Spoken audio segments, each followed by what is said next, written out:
Hey, what's happening, everybody out there in the XRP community? Thanks for coming back to Investment Perspectives. I wanted to do a standalone video for everybody on the information that we went over last night on Alex Cobb's great interview with Bob Way. Big shout out to Alex and Bob Way for the interview. It was fantastic. I thought Bob was just amazing and completely genuine.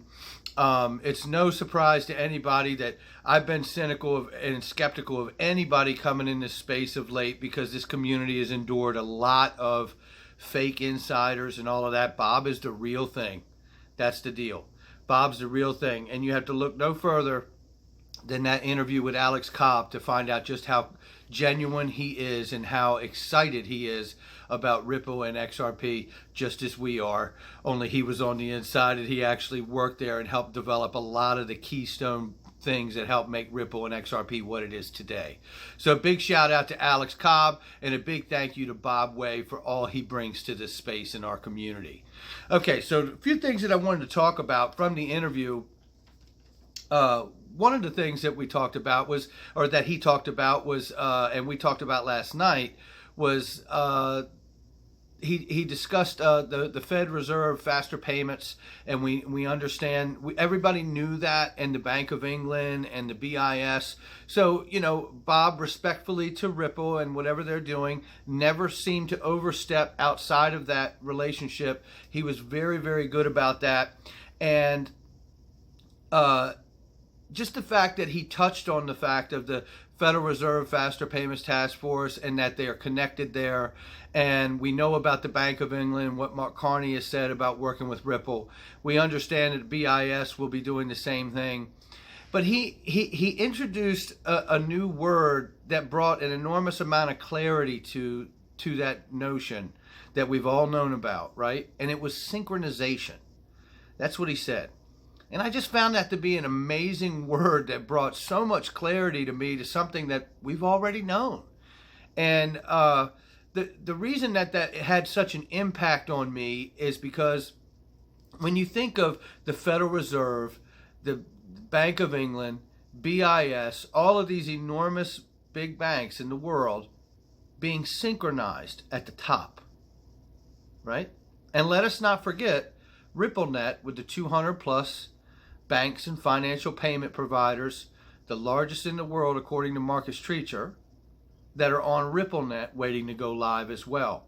Now, thinking of the banks that he mentioned that we already know about, and thinking about RippleNet, and thinking about the synchronization of these large entities that handle global business throughout the entire globe.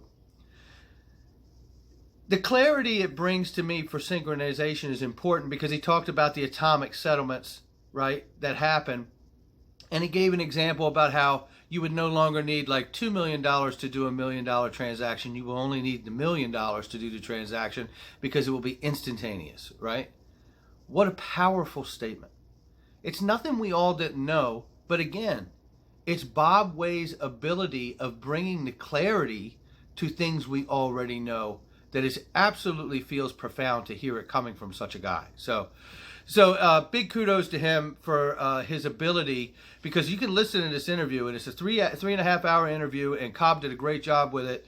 And I'm telling you, I went through it in sections because there's so much nuanced information there to help you better understand what you already know, right? And I really have just been blown away going through it and looking at all the information that's in it. So let's keep that in mind, that, you know, that's a top tier strategy, is to get everybody on board, because it's all going to be about synchronization, right? Locking everything in real time. So that's important to know. Now let's go on to the next thing. So let me see if I can move through this without messing this up. So bear with me here. All right, so he goes on to talk about later in the video about basically how they go about getting the coin out into the world and spread out, and how they're going to build the system for XRP and build the platform for it, right? Or the ecosystem for it. So what he says is, I found to be very, very important. he talked about that, let's just presume that payment systems through their algorithms always take the lowest cost path when banks and stuff are looking to do global cross-border payments. So we're now focusing on, let's talk about the small exotic corridors for payment flows.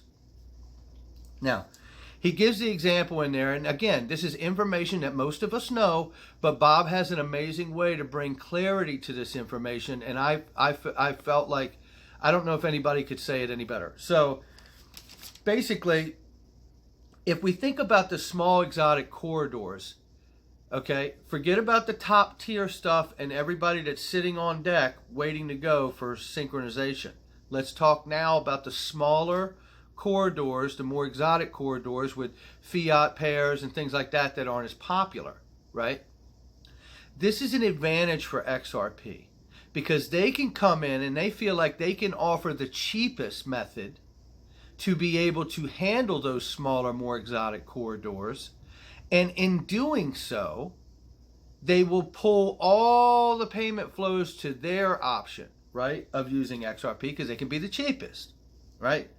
And in doing that, he happened to mention, if you can work through that cleverly, you could actually say we're getting more leverage on any incentive we have to use to shift from direct path to the bridge path. Now, the bridge path would be XRP. And the way I took that statement was simply this. If we can go in these smaller exotic corridors and offer the cheapest payment rail, right, even if it may at times cost them a little bit in areas, they're incentivized to do so because Miguel Villas has said the same thing in the Baruch College video if you haven't watched it. And that's another thing that I love about it. It lines up perfectly with what Bob's saying and what Miguel Villas currently says. So it's really fantastic. So when you think about what he's saying, you know, you could actually build the leverage on any incentive that we have to use to shift from direct path to the bridged path, which would be XRP. So in other words, getting the banks and other people that need to source payments through these smaller corridors to come away from the traditional path they normally use, move to the bridge path, which is XRP, because they're offering it at the cheapest, even if they have to incentivize that person to use it at first. Because, he says, the path, and you have to do this very cleverly to not force your price down, right? But if you want sustainable price to rise, it's going to come from utility. And that's the incentive. So if you can incentivize people in these smaller, more exotic corridors to use XRP, make it the cheapest for them, you're gaining leverage because you're building utility for the coin, as well as liquidity. But what's important is that utility and liquidity are coming from that same place now. And that's the original goal for the coin, is to get the utility and liquidity from the same place. That's where it's going to be felt and be most powerful, right? So I felt like that was really enormous to have that kind of reaffirmation about that. But again, let's think of this now. Remember, we talked about the top tier strategy, which is to get them all on board. And then at some point, they're going to lock in for synchronization so they can get that atomic settlement stuff happening.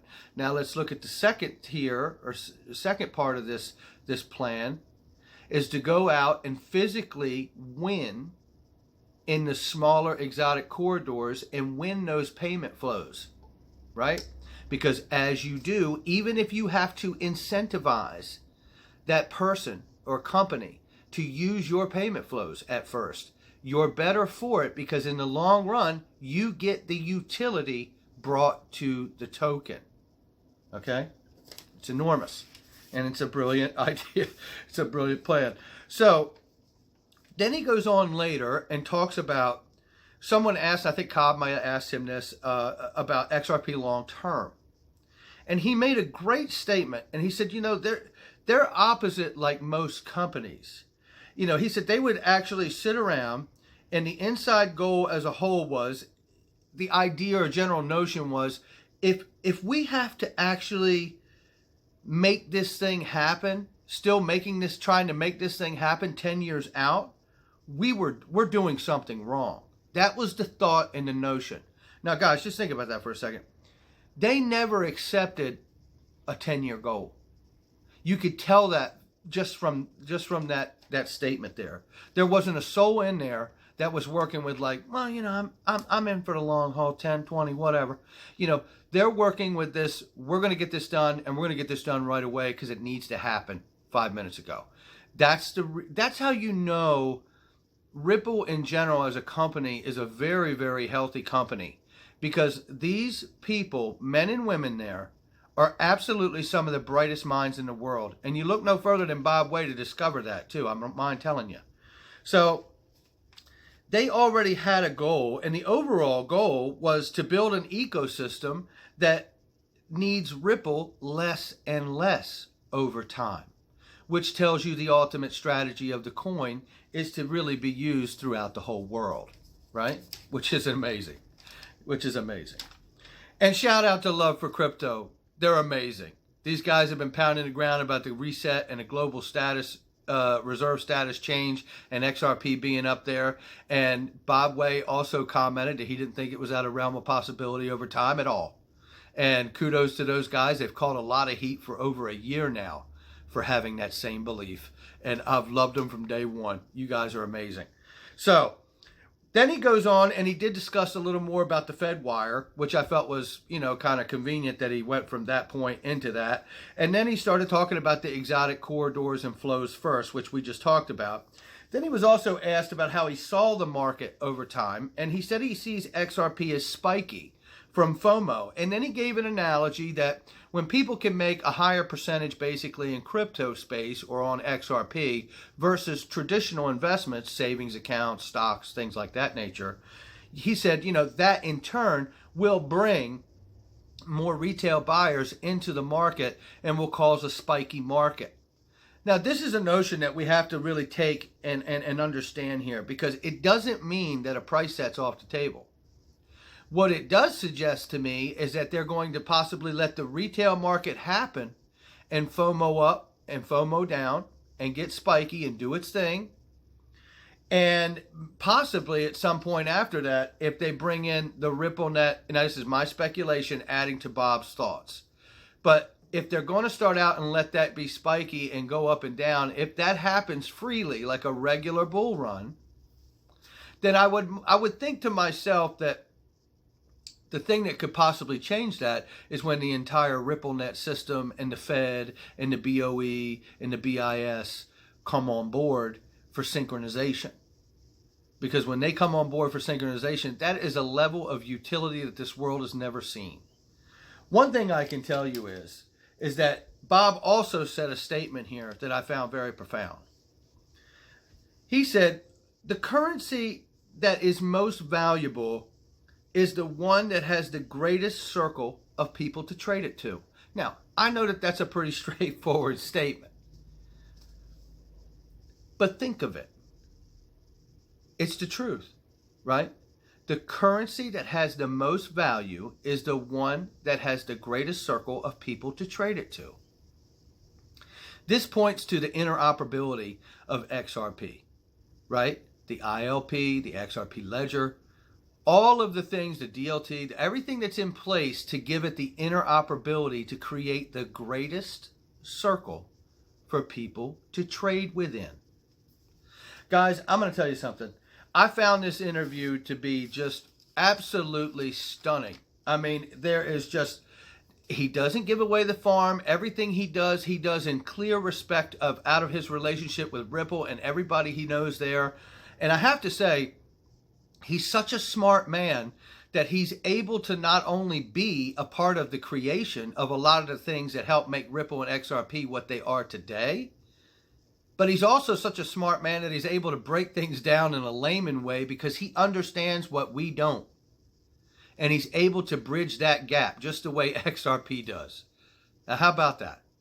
So guys, I just wanted to make a quick video for this. I hope everybody enjoys this. I hope everybody gets a little bit of more clarity out of this. Maybe if you don't quite follow everything Bob's saying, I think that I've broke it down in a good, clear way, and I hope somehow this helps everybody maybe understand something they may not have caught while listening to the video. Again, big shout out to Alex Cobb. He did a fantastic job, and a really, really big shout out to Bob Way, my man. I highly appreciate you being here in the community, no doubt about it, and I'm very excited to find out what your project is that you're working on, that you plan on sharing with all of us in the next couple weeks.